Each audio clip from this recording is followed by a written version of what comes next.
Saluto il gruppo di preghiera Raio de Luz.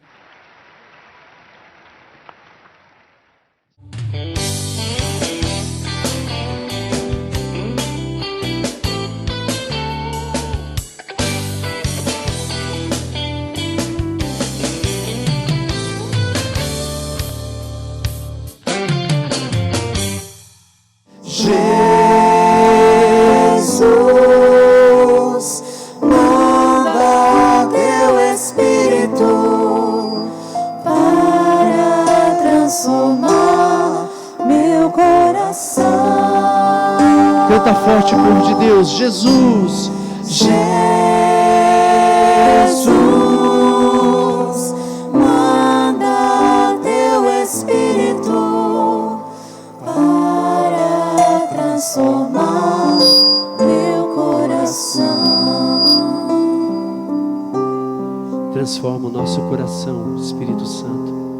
É disso que nós precisamos, Senhor. Precisamos da sua graça santificante, da sua ação poderosa em nossa vida, Senhor, para que sejamos melhores a cada dia, que busquemos a santidade mais a cada dia. Nós estamos na quaresma, não é verdade, meus irmãos? Todos sabem, né? Pelo amor de Deus. Estamos fazendo o nosso caminho quaresmal, já começou.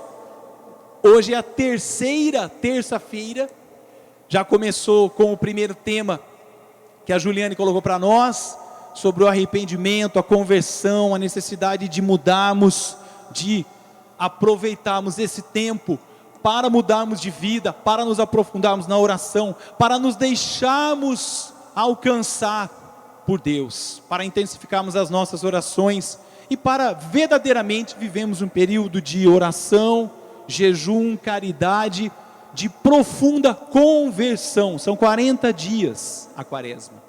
Depois, na semana passada, nós começamos com o primeiro tema, meditado e mergulhado, com o Antônio Carlos, que foi maravilhoso. Se você não esteve aqui, meu irmão, você perdeu. Me desculpe, mas foi um kairós, foi um momento de profunda graça.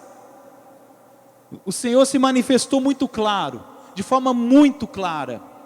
E se você não veio, fica aí o puxãozinho de orelha, a menos que você teve motivos, mas você perdeu a chance de estar num momento profundo, como nós pudemos experimentar com o Senhor.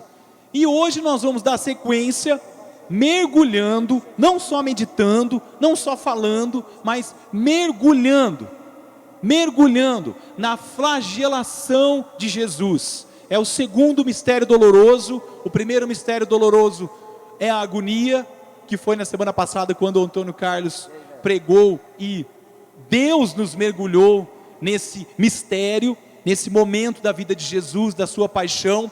E hoje nós vamos também mergulhar. Fala aí, eu vou mergulhar na flagelação de Jesus. Amém? Então, vamos já iniciar, abrindo. Quem trouxe a Bíblia, nós vamos trabalhar o texto de Lucas, capítulo 23, lá no versículo 13. Lucas, capítulo 23, no versículo 13. Evangelho de São Lucas, é o terceiro evangelho, para facilitar. Capítulo 23, lá no versículo 13. Aqui o título na minha tradução é Condenação do Inocente, Soltura de Barrabás. Quem achou, acompanha comigo. Quem não achou, não trouxe a Bíblia ou não está acompanhando pelo celular, escute. E vamos iniciar. Então Pilatos convocou os sumos sacerdotes, as autoridades e o povo e lhes disse: vós me trouxestes este homem como se fosse um agitador do povo. Pois bem, já o interroguei diante de vós e não encontrei nele nenhum dos crimes de que o acusais? Nem Herodes encontrou, pois o mandou de volta para nós. Como podeis ver, ele nada fez para merecer a morte. Portanto, vou castigá-lo e depois soltarei. Deixa aberto aí. Nós vamos continuar nos próximos versículos. Mas já veja aqui algumas afirmações de Pilatos. Ele tem uma discussão ali com os sumos sacerdotes, que nós já vamos ver quais são, nós vamos recapitular como é que os fatos que antecederam até este momento, até Jesus estar ali diante de Pilatos, mas Pilatos já está discordando dos sacerdotes, dos fariseus, doutores da lei, que levaram Jesus até ele, porque ele já está dizendo, vocês estão dizendo que ele é um agitador do povo, que ele é um criminoso, e eu não encontrei nele motivo nenhum para matá-lo, porque ali, a decisão que Pilatos está tomando como juiz, é se Jesus seria condenado à morte ou não, só para contextualizar. E aí ele até fala, eu mandei ele para Herodes, que é acima de Pilatos, e Herodes também devolveu, a bucha é tua, eu tenho nada a ver com isso. Resolve aí Pilatos junto a esse povo fariseu, saduceu, doutor da lei aí, essa corja religiosa aí, e resolva aí. Chegou nesse ponto. E aí ele fala, portanto, eu não vejo nada que o faça para merecer a morte. Olha só, olha que julgamento justo, profundo, embasado que Pilatos realizou. Aí ele fala assim, portanto, lá no 16, preste atenção, vou castigá-lo e depois soltarei. Seguimos, lá no 18, toda a multidão começou a gritar, fora com ele, solta-nos Barrabás. Barrabás tinha sido preso por causa de uma rebelião na cidade e por homicídio. Barrabás, esse sim, era inimigo de Pilatos, era inimigo do Império Romano. Ele tinha feito uma rebelião, não contra os judeus, não contra os fariseus, contra os sumos sacerdotes, contra Pilatos, contra o governo romano que dominava, e o Império Romano é que administrava aquelas regiões da Judéia, de Jerusalém e tudo mais. Pilatos era o governador, ele tinha um cargo político, não tinha nada a ver com a religião, não tinha nada a ver com os saduceus, e com os fariseus e com os doutores da lei. Ele não era, ele era romano. Os romanos cultuavam outros deuses, ou falsos deuses, que não há outro Deus. E aí, o que ele está fazendo ali? Ele está lá em cima, no palácio dele, a multidão está lá embaixo. Você deve ter visto já em filmes, Paixão de Cristo, o filme do Mel Gibson, ou Jesus de Nazaré. Quem é um pouquinho mais antigo deve ter visto esse. Mas ele estava lá no alto, com Jesus ali do lado, os sumos sacerdotes ali, aquela bagunça, aquela turba, e o povão lá embaixo. E aí é a hora que ele fala aqui, portanto vou castigá-lo e vou soltar. O povo entra em polvorosa, começou a gritar, fora com ele, solta Barrabás. Então Barrabás tinha sido preso por causa de uma rebelião na cidade e por homicídio. Pilatos falou outra vez, olha só, já é a segunda vez, ele insiste, pois queria libertar Jesus. Mas eles gritavam mais alto, crucifica-o, crucifica-o. E Pilatos falou pela terceira vez, que mal fez este homem. Não encontrei nele crime que mereça a morte. Portanto, vou castigá-lo e depois o soltarei. Palavra da salvação. Glória a vós, Senhor. Meus irmãos, nesse momento aqui, Jesus está, como o texto fala, está lá diante de Pilatos, o juiz injusto, o juiz medroso, o juiz que não queria criar uma briga com os sumos sacerdotes que tinham levado Jesus, que viu que Jesus era inocente, que não tinha crime nenhum, que o inocente estava sendo culpado e condenado, que as acusações eram falsas. Ele tenta se livrar de Jesus, não é? Tenta ali, igual bagre ensaboado, eu não posso desagradar os sumos sacerdotes, porque eu perco o apoio deles. E aí como é que nas regiões onde o povo que é judeu, que cultua esse Deus de Israel, que eles são os sumos sacerdotes, e o povo ia se rebelar contra então Pilatos, e ele também não podia ir contra a multidão que estava lá embaixo, e também ele morrendo de medo, queria soltar Jesus, queria libertar Jesus, mas foi um covarde, um homem frouxo. Aí a gente percebe exatamente que tinha o poder simplesmente pelo cargo, porque não teve coragem de parar o processo, mas era o homem certo no lugar certo para que o plano de Deus acontecesse. Então, nós vamos recordar aqui que Jesus, na semana passada, o Antônio Carlos falou da agonia no Horto das Oliveiras, certo? Daquele momento da agonia do Horto das Oliveiras, até este momento aqui, se passou menos de um dia, malemar uma noite. Quando termina a agonia de Jesus no Horto das Oliveiras, vem então Judas, o traidor, com os soldados que não eram romanos, que era a corte ou soldados, a guarda dos sumos sacerdotes, para prender Jesus. Por isso, meu irmão, a flagelação de Jesus, ela começou daí em diante.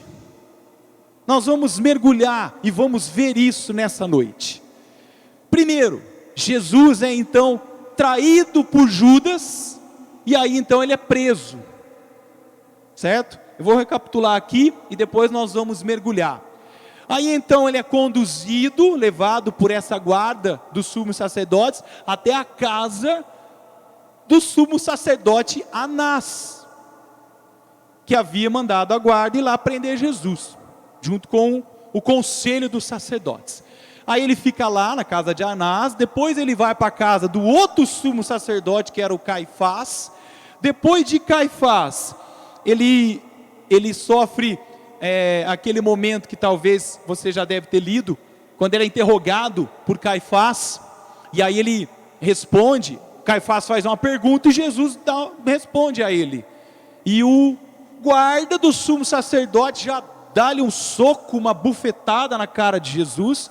É nessa hora que Jesus questiona, que o soldado diz a ele: como respondes assim ao sumo sacerdote? Achando que houve desrespeito de Jesus. E aí Jesus é firme, mas é justo, e diz: se falei mal, mostra-me em que falei. Se falei bem, por que você me bate? Mas eles não cessam por aí. E aí Jesus sofre cusparadas, né? Coloca o saco na cabeça dele, batem em Jesus. Então ele já sofre aí, ele tem os olhos vendados, é espancado. Depois ele é levado para o conselho, olha só, ele é levado para o conselho desses sumos sacerdotes. Aí sim, ele é condenado por eles como réu de morte. Mas os judeus, como eles mesmos vão falar diante de Pilatos, eles não podiam condenar ninguém à morte. Eles não podiam. Por quê? Por que os sumos sacerdotes não podiam condenar à morte? Porque havia um mandamento, e há um mandamento entre os 10 mandamentos: não matarás. Então, os sumos sacerdotes, fiéis aos mandamentos de Deus, não podiam matar o Filho de Deus. Olha a hipocrisia que Jesus denuncia o tempo todo, chamando os sumos sacerdotes de fariseus, de hipócritas, de sepulcros caiados, crias de víboras. É até elogio leve para essa corja, quando a gente começa a estudar e mergulhar e ver o contrassenso Eles queriam matar Jesus, mas eles não podiam condenar Jesus, não podiam matar Jesus, então eles condenavam. Mas quem é que podia então matar Jesus? Pilatos. Então eles levam Jesus a Pilatos.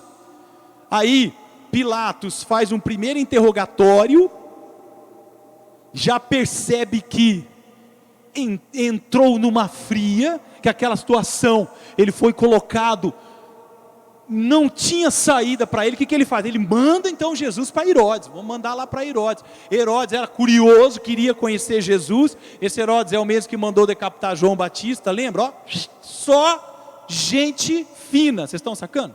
Só coisa boa. Jesus passou só na mão de gente boa. Ó, cara, vixe Maria, comportamento exemplar. Vocês concordam? Herodes, que tinha curiosidade em conhecer Jesus, acho talvez para pensar, será que esse eu corto a cabeça, né? O que será que eu faço com esse? Que ele cortou a cabeça, que João Batista denunciava o casamento dele, né? Tudo irregular e tudo mais. Herodes também, Jesus fica calado diante de Herodes. Herodes manda Jesus de volta para Pilatos. Isso tudo desde as 11 horas, meia-noite, até o começo da manhã, o começo do dia. Isso foi essa peregrinação a noite inteira, até o começo da manhã, até o raiar do dia, em Jerusalém. E aí então ele volta para Pilatos.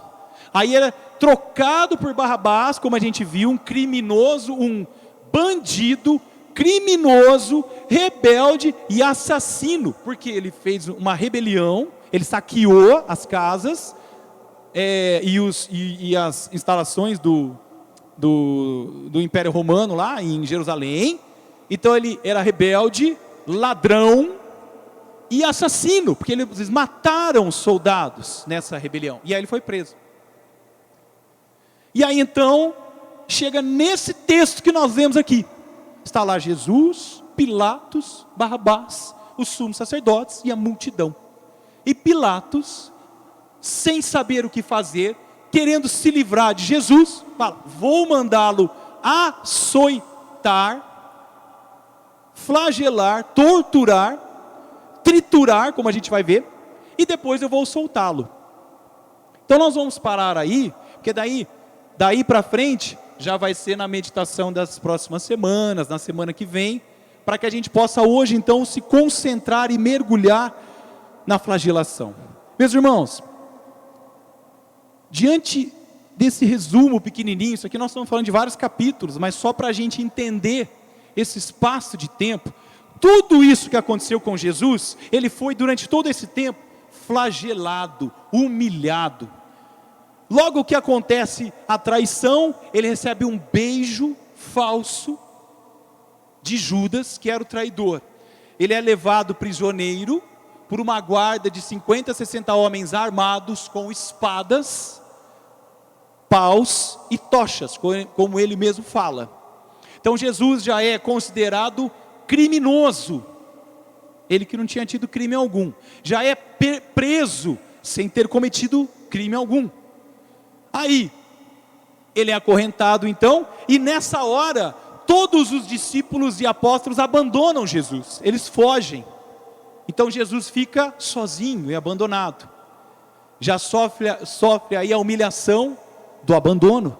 Aqueles que eram os mais queridos o abandonaram. Vamos seguindo. Aí ele é levado lá para casa, né, dos sumos sacerdotes, de Anás, de Caifás. Ele é caluniado, inventam mentiras. Você vai ver nos evangelhos que os sumos sacerdotes trouxeram falsas testemunhas para tentar achar um crime que condenasse Jesus à morte, algo que pudesse incriminá-lo, mas nem assim as testemunhas batiam, as conversas não davam certo, a coisa não progrediu, e a irritação deles foi aumentando, e aí Jesus foi levando bufetadas, cusparadas, espancamentos, chutes, pontapés, que eles conversavam, não dava certo, levava Jesus, foi preso então, encarcerado, tinha cela na casa do sumo sacerdote, ficou preso. A madrugada em Jerusalém despenca, vai para menos de 6 graus, Jesus estava lá, no frio, passando fome, sem se alimentar, sem poder dormir, e sendo espancado, levando socos, chutes e pontapés, bufetadas, cusparadas, xingamentos, calúnias, mentiras, difamações. A sua condição divina é então negligenciada, desconsiderada, humilhada, quando o sumo sacerdote pergunta para ele, e aí ele invoca o nome de Deus: conjuro-te por Deus, diga-me, tu és o Cristo, o Messias, aquele que há de vir. Jesus tem que responder: sim, eu sou.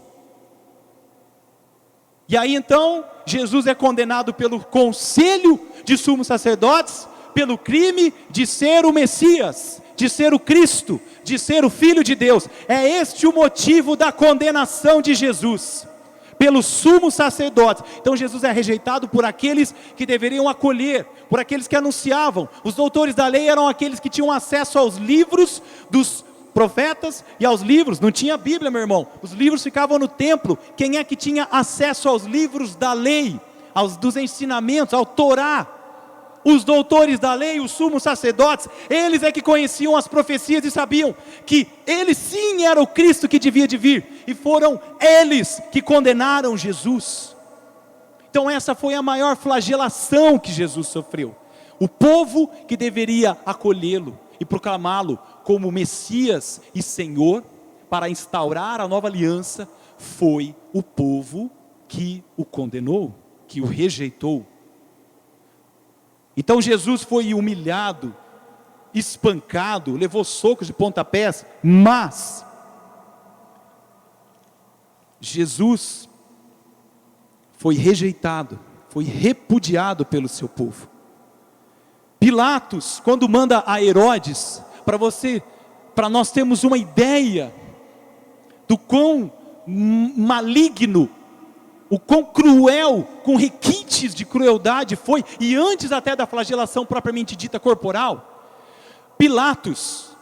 Herodes, quando recebe Jesus, começa a fazer-lhe um monte de perguntas, e Jesus não lhe responde nada, porque Jesus sabia que, acredito que deve ser aquilo que Jesus mesmo disse, né? Não deveis dar pérolas aos porcos, né? Então ele já deve ter aplicado esse ensinamento dele ali. Ele não fala nada então para Herodes. Eis que Herodes zomba com toda a corte que estava lá, tira sarro, escarnece, pinta e borda, debocha, dá risada, e para completar o escárnio, Herodes manda colocar uma roupa, uma túnica branca em Jesus. E meus irmãos, quando eu fui pesquisar sobre isso, a túnica branca era colocada nos loucos. Herodes colocou Jesus, está aqui, ele é um louco, o Filho de Deus, o mais belo de todos os homens, o Salvador, é então tratado por Herodes como louco e mandado de volta. Toma aí o seu louco, Pilatos. Sumos sacerdotes, se livrem, vejam o que vocês vão fazer. É o maior escarnecimento, torturado fisicamente, flagelado moralmente, espiritualmente, mentalmente e emocionalmente. Jesus já foi sofrendo tudo isso essa noite toda. Mas ainda faltava, meu irmão, faltava a flagelação real do corpo sacrossanto de nosso Senhor Jesus Cristo, a mais dura, a mais brutal, aquela que foi, ao contrário muitas vezes até do que nós pensamos, do que a crucificação. A flagelação foi mais dolorosa, mais brutal, e foi o pior sofrimento que nosso Senhor Jesus Cristo passou, foi a flagelação. Sim, porque a causa da morte de Jesus, no fundo, foi porque ele perdeu todo o seu sangue, e a maior parte do sangue de Jesus, jorrou na flagelação, como nós vamos ver aqui. Como nós vamos agora mergulhar no texto, e vamos ver como ficou Jesus na flagelação. Vamos abrir lá em Isaías, capítulo 52. Isaías, capítulo 52, versículo 14. E aí a gente vai lendo alguns aqui, ó. Bom, então naquele momento quando Pilatos diz: vou mandar açoitá-lo, né? Palavra leve. Açoitá-lo é dar uma chicotada, né? Quando o carroceiro está andando, quando o cavaleiro está andando, ele pega o chicote lá, aquele instrumento de couro, e dá um açoite. Não arranca couro, não faz nada no cavalo, né? O couro é grosso, ele aguenta. Então açoitar, beleza. Isso gerou revolta maior ainda nos sumos sacerdotes. O quê? Que açoitar? É para matar, é para triturar, é para trucidar, é para extinguir esse cara da face da terra. Ele vai acabar com o nosso reinado. Ele vai acabar com o nosso poderio. Não! Eis que então vai se cumprir a profecia de Isaías 52, versículo 14. Nós vamos ver a que ponto foi a flagelação. De tal forma, ele já nem parecia gente, tanto havia perdido a aparência humana, que muitos se horrorizaram com ele. Vai lá para o 53 agora, lá no versículo 2, depois dos dois pontos, no B. Não fazia vista, nem tinha beleza a atrair o olhar. Não tinha aparência que agradasse. Era o mais desprezado e abandonado de todos. Homem do sofrimento, experimentado na dor. Indivíduo de quem a gente desvia o olhar. Repelente, dele nem tomamos conhecimento. Eram, na verdade, os nossos sofrimentos que ele carregava. Eram as nossas dores que ele levava às costas. E a gente achava que ele era um castigado, alguém por Deus ferido e massacrado. Mas estava sendo transpassado por causa de nossas rebeldias. Estava sendo esmagado por nossos pecados. O castigo que teríamos de pagar caiu sobre ele. Com os seus ferimentos veio a cura para nós. Como ovelhas, estávamos todos perdidos. Cada qual ia em frente por seu caminho. Foi então que o Senhor fez cair sobre ele o peso dos pecados de todos nós.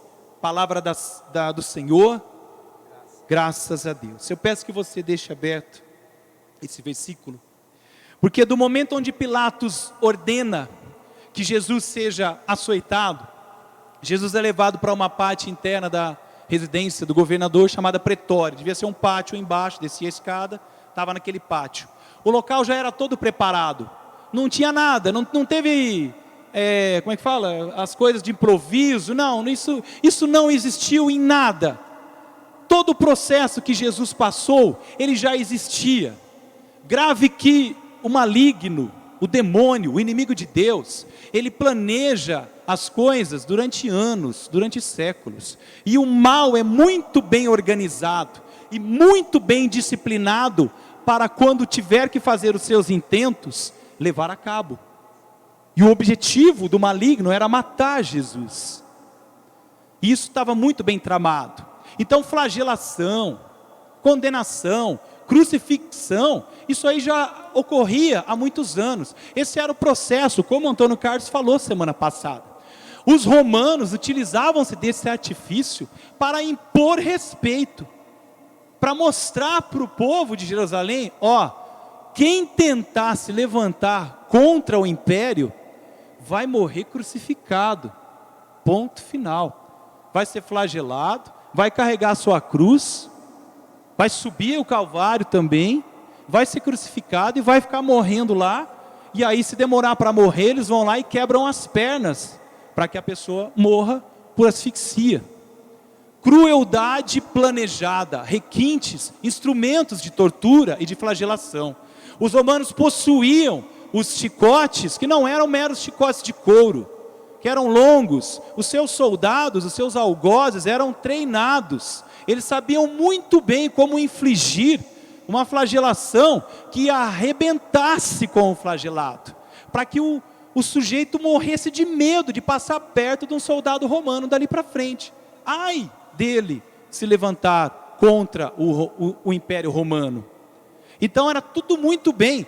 Havia uma pessoa que ficava sentada, que ia marcando e contando as chicotadas. Os instrumentos eram à base de correntes, eram com pontas de ossos cortantes, ossos de carneiro. Eles tinham técnicas, eles tinham tecnologia, eles eram evoluídos para fazer o mal, para fazer isso. Havia o lugar, havia a coluna onde aquele que deveria ser flagelado, já fixa no chão, com uma argola, colocava as mãos aqui, as duas, era preso e ficava de pé, de costas, e ficava um de cada lado, e dá-lhe chicotada.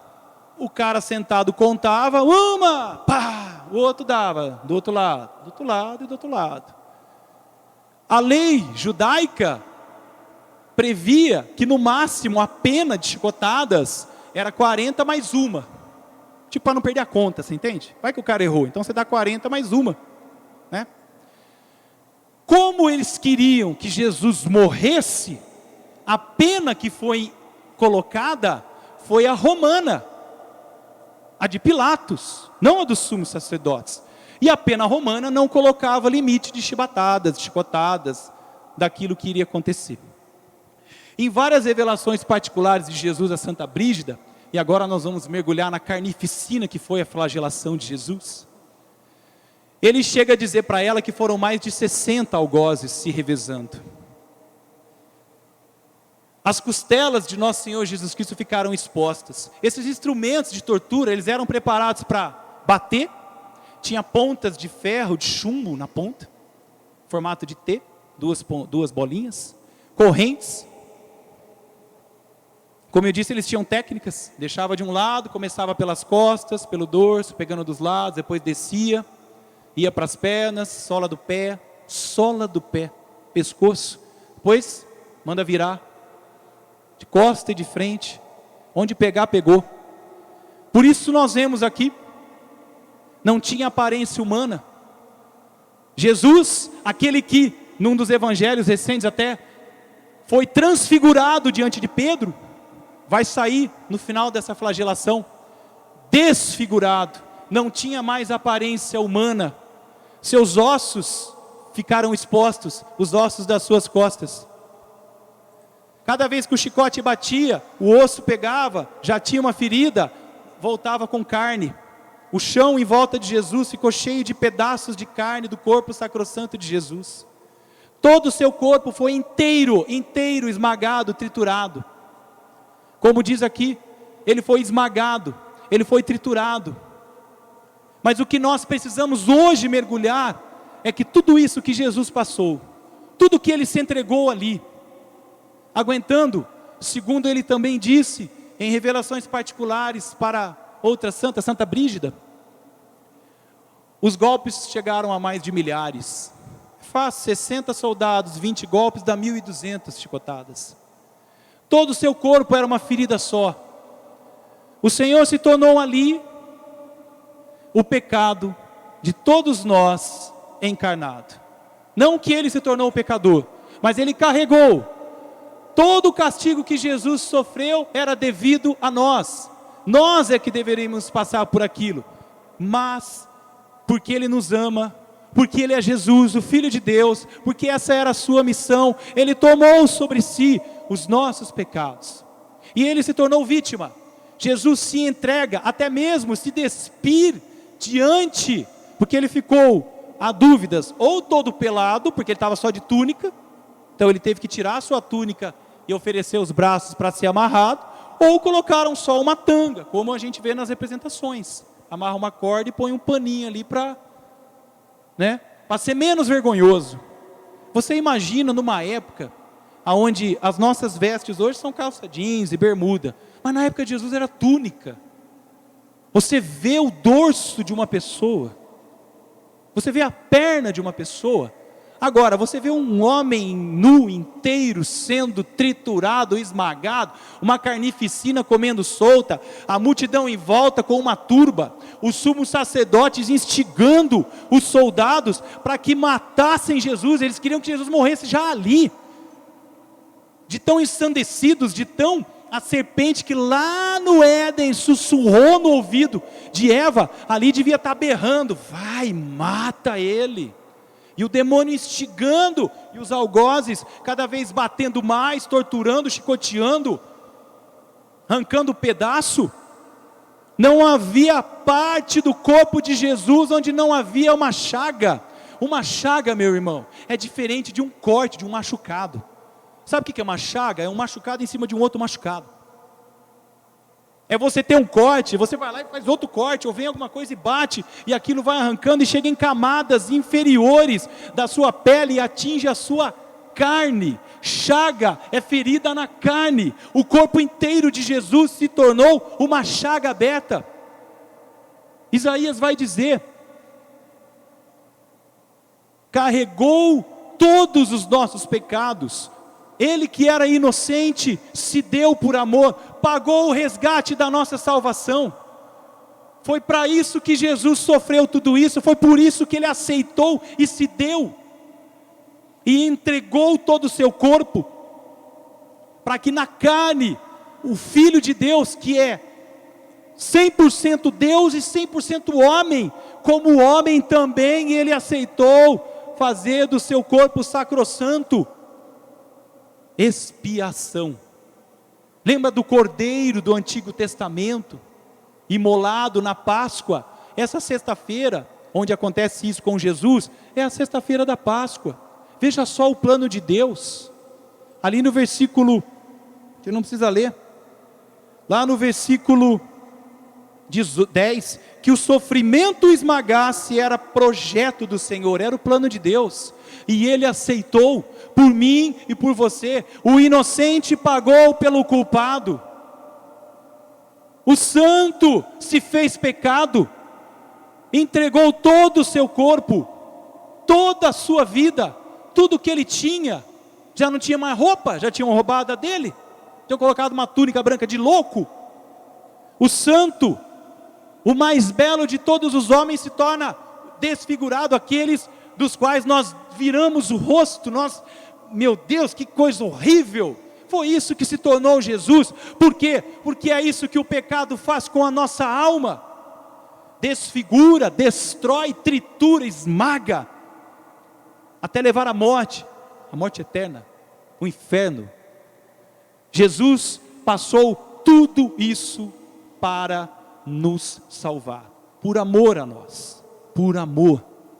Ele se entregou, Ele se doou, para que nós pudéssemos ter a salvação.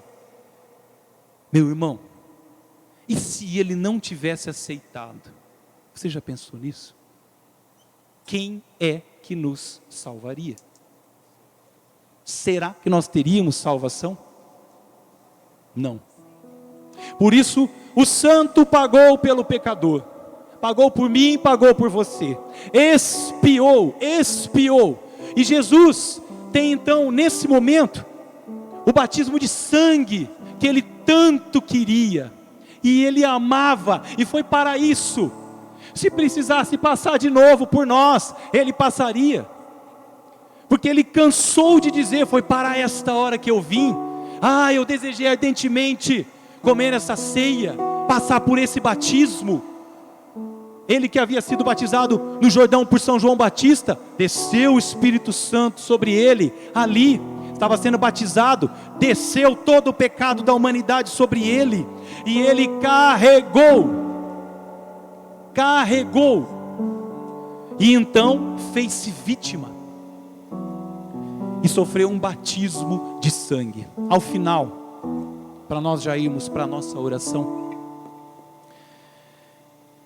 Jesus estava exausto fisicamente, mas estava cansado, triturado, moído. Mas quem estava? Os que estavam totalmente exaustos e sem forças, não acreditando, como diz no versículo aqui, eu não li. Quem acreditaria? Olha só. Quem vai acreditar na notícia que trazemos? A quem relatar o poder do Senhor? Naquele momento no fim, peço que você até feche os seus olhos agora. Vamos já começar. Naquele momento no final da flagelação, Jesus estava lá amarrado, pendurado, uma poça de sangue. Vai imaginando isso. Coloque-se diante de Jesus flagelado, triturado, moído por mim e por você agora. E em volta dele uma poça de sangue. E aí você contempla a cena. Estão os algozes, estão lá os torturadores. Eles já não têm mais força para desferir mais nenhum golpe. Eles estão exaustos. Acabaram-se as forças dos torturadores. Com toda a força do maligno, com toda a força humana, do ódio, da raiva, da rejeição, querendo matar um Deus inocente, tornado culpado, que se torna culpado, que se faz pecado. Os algozes já não conseguiam mais. Eles tinham perdido suas forças humanas, tinham se desgastado. Mas Jesus ainda conseguia ficar de pé, porque é a força e o poder do amor do Senhor por mim e por você. Ele tinha que terminar a sua missão. Então Jesus, de pé, cambaleando, é claro, ferida viva, chaga viva, se coloca de pé e percebe que conclui então a flagelação. Estão mais do que impressas, estão impregnadas na sua carne e no seu corpo todas as causas e consequências dos nossos pecados. Foi tudo gravado nele. A profecia de Isaías se cumpre então, e o Cordeiro de Deus está triturado, escarnecido, moído, humilhado, mas pronto.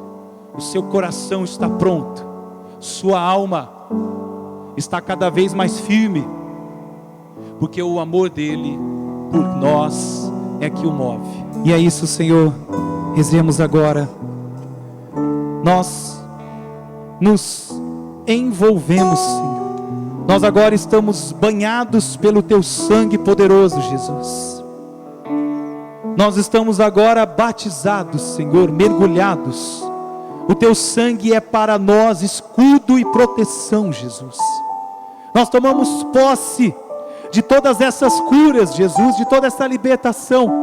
E mais do que isso, Senhor, nós tomamos posse que você, Senhor Jesus, se fez pecado, se fez vítima, pagou, Senhor, o resgate. Aqui era devido a mim, Senhor, para me salvar, para me libertar das trevas, Jesus. Nós te louvamos por ter se entregado. Louve agora ao Senhor, agradeça a Ele. Obrigada, Jesus. Que se deu de corpo e alma, que se deixou ser esmagado, pisado, humilhado, Cada uma das tuas chagas, totalmente nós te louvamos, flagelado, Jesus. desfigurado, Bendito sejas para pelo teu pagar sangue o preço redentor dos derramado nossos sobre pecados. nós. Louve ao Senhor por isso, agradeça a Ele. Obrigado, Senhor. Obrigado porque pelo teu sangue derramado, Senhor, eu fui liberto dos meus pecados, Jesus. Muito obrigado, Senhor Jesus. Bendito sejas tu, Senhor Jesus. Benditas sejam as tuas santas chagas, Jesus. Vamos bendizer as chagas de Jesus. Bendita Bendita seja as tuas santas chagas, Jesus, porque por elas veio a salvação e a cura para nós. Por suas chagas, Jesus, nós somos curados, Jesus. Muito obrigado, Senhor Jesus, pelos méritos das tuas santas chagas, Senhor Jesus. Obrigado, Senhor Jesus. Bendito seja, Senhor Jesus. Amém.